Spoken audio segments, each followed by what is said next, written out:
Hello everybody, welcome to the Pak forex academy. मैं हूं मोहम्मद ज़ुबैर सुल्तान और आज की इस वीडियो के अंदर हम डेली फॉरेक्स फोरकास्ट एनालिसिस करने जा रहे हैं। आप में से जिन लोगों ने पाक फॉरेक्स एकेडमी चैनल को सब्सक्राइब नहीं किया, इसको सब्सक्राइब कर लें ताकि आप डेली बेस पे फॉरेक्स फोरकास्ट के एनालिसिस अवेल कर सकें। और उसके साथ साथ आपको डिस्क्रिप्शन के अंदर व्हाट्सएप कम्युनिटी का एक लिंक दिया गया है जहाँ पे बेसिक टू एडवांस तमाम तर ट्रेनिंग आपको absolutely free of cost provide की जा रही है, चाहे आप फॉरेक्स में है, क्रिप्टो में है, स्टॉक में है, फ्यूचर्स में है, commodity, whatever the market you are trading. सबसे पहले हम स्टार्ट करते हैं AUD USD से। अकॉर्डिंग टू H4 हम स्ट्रक्चर को मार्क करेंगे पहले, फिर उसके बाद हम फर्दर अपनी डायरेक्शन को with the help of VC trading method confirm करते हैं। अकॉर्डिंग टू H4 ये हमारे पास यहाँ पे एक हाई है और ये एक लो है। तो हाई और लो के दरमियान अगर हम देखें तो मार्केट मुसलसल कंसोलिडेशन की स्टेट में है और प्रीवियसली हमने ये देखा था कि मार्केट अपने डिमांड एरिया के पास आई खड़ी है, लिहाजा यहाँ से बाइंग अपॉर्चुनिटी होगी। सो दैट्स वाई हमने यहाँ पे बतौर बायर मार्केट में कल ट्रेड की है। अब ये हमारे पास एक कंसोलिडेशन स्टेट है और इस स्टेट के अकॉर्डिंग हम यहाँ से बायर हैं, तो हमारा टारगेट क्या है? हमारी टारगेट प्राइस यहाँ पे ये हाई है जिसको मैं कलर दे रहा हूँ ग्रीन। ये हमारा टारगेट प्राइस है, बट रिटेलर्स किस तरह से लॉस करते हैं इसको हम यहाँ पे देखते हैं with the help of VC tools. VC tools के अकॉर्डिंग यहाँ पे आप देख रहे हैं कि ये एक स्ट्रॉन्ग डिमांड आई खड़ी है। ये जो स्ट्रॉन्ग डिमांड आती है ना, इसके बाद मार्केट हमेशा थोड़ी देर सेल आती है। ये देखें, ये स्ट्रॉन्ग डिमांड आई, मार्केट सेल आई, ये स्ट्रॉन्ग डिमांड आई, मार्केट सेल आई, ये स्ट्रॉन्ग डिमांड आई, मार्केट सेल आई। तो इसका मतलब यह है कि अभी स्ट्रॉन्ग डिमांड आने के बाद अब मार्केट यहाँ से थोड़ी देर के लिए सेल आने वाली है और फिर उसके बाद फर्दर बाय जाएगी। तो ये जो बीच में एक रिट्रेस का पोर्शन होता है, ये कवर करना थोड़ा सा डिफिकल्ट होता है। तो दैट्स वाई रिटेल ट्रेडर्स जितने भी हैं, आप तमाम तर ट्रेडर्स जो हैं, ये जो अब आज के दिन में जो रिट्रेस आने वाली है इसके लिए प्रिपेयर रहिएगा। नेक्स्ट आगे बढ़ते हैं हम यूरो यूएसडी पे। यूरो यूएसडी पे हम प्रीवियसली सेलर थे और हमने यहाँ पे दो लेवल्स मार्क कर रखे थे। एक हमारे पास ये लेवल था जहाँ से मार्केट के सेल जाने के चांसेस थे और दूसरा हमारे पास ये लेवल था, इस लेवल से मार्केट के सेल जाने के चांसेस थे।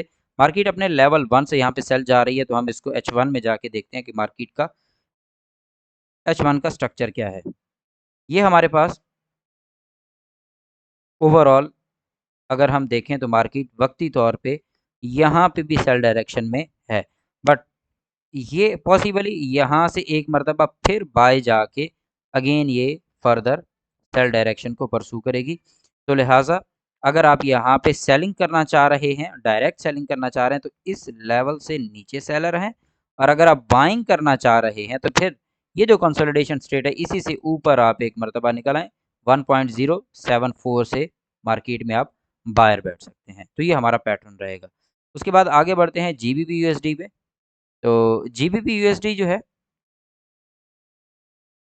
GBP USD में हम बतौर सेलर बैठेंगे और उसके लिए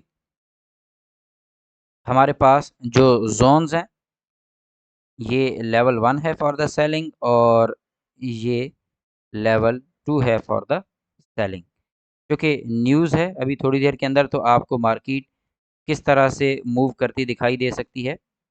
ये पॉसिबली मार्केट यहाँ से अपवर्ड जाए और फिर उसके बाद ये फर्दर यहाँ से डाउन साइड पे मूव करना शुरू कर दे। तो न्यूज़ में पॉसिबली आपको पहला मूव जो है वो अप साइड के ऊपर देखने को मिल सकता है।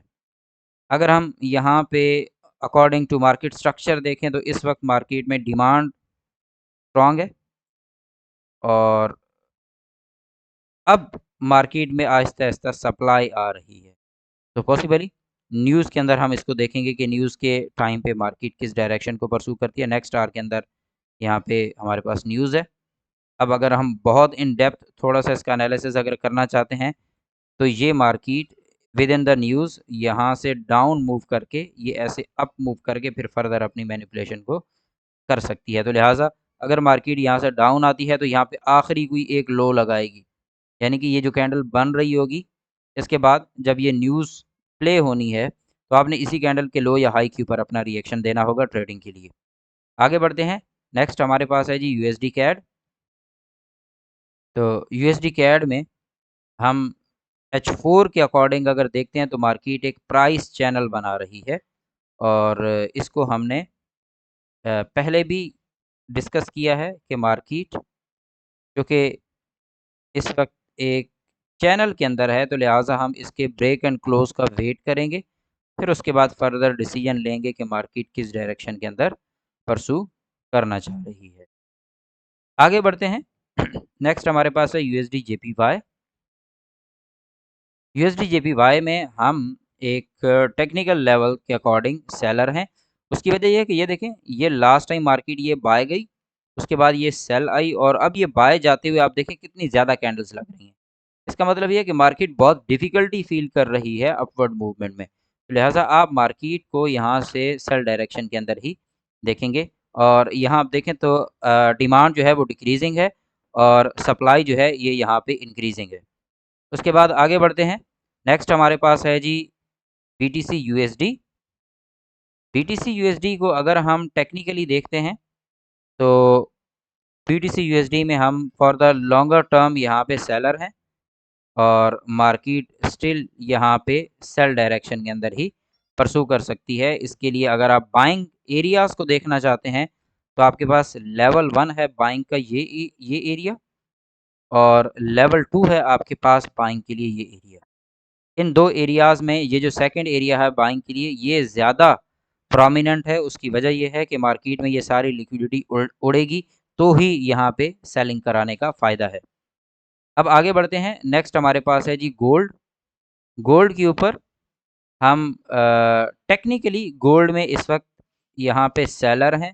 उसकी वजह क्या है? उसकी वजह ये है कि मार्केट में ऑन द लोअर एंड यहाँ पे इनफ लिक्विडिटी जनरेट हो गई है और मार्केट को अप साइड पे अगर मूव करना है तो अप साइड के लिए मार्केट को ये टारगेट अचीव करना होगा। That is very much difficult right now.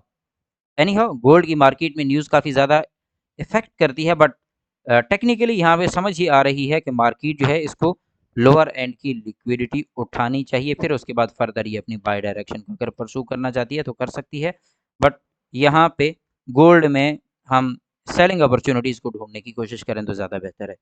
ये रहा हमारा आज का एनालिसिस। आप तमाम तर लोगों की जो भी राय है, जो कमेंट्स हैं, आप उसको कमेंट सेक्शन के अंदर ज़रूर हम तक अपनी राय को पहुंचाया करें ताकि अ, आपके आपके लिए मज़ीद वैल्यू को ऐड किया जा सके और इंशाल्लाह आने वाले वक्तों में हम मज़ीद इसको गो थ्रू करेंगे। अपना ख्याल रखिएगा। Take care. अल्लाह हाफ़िज़।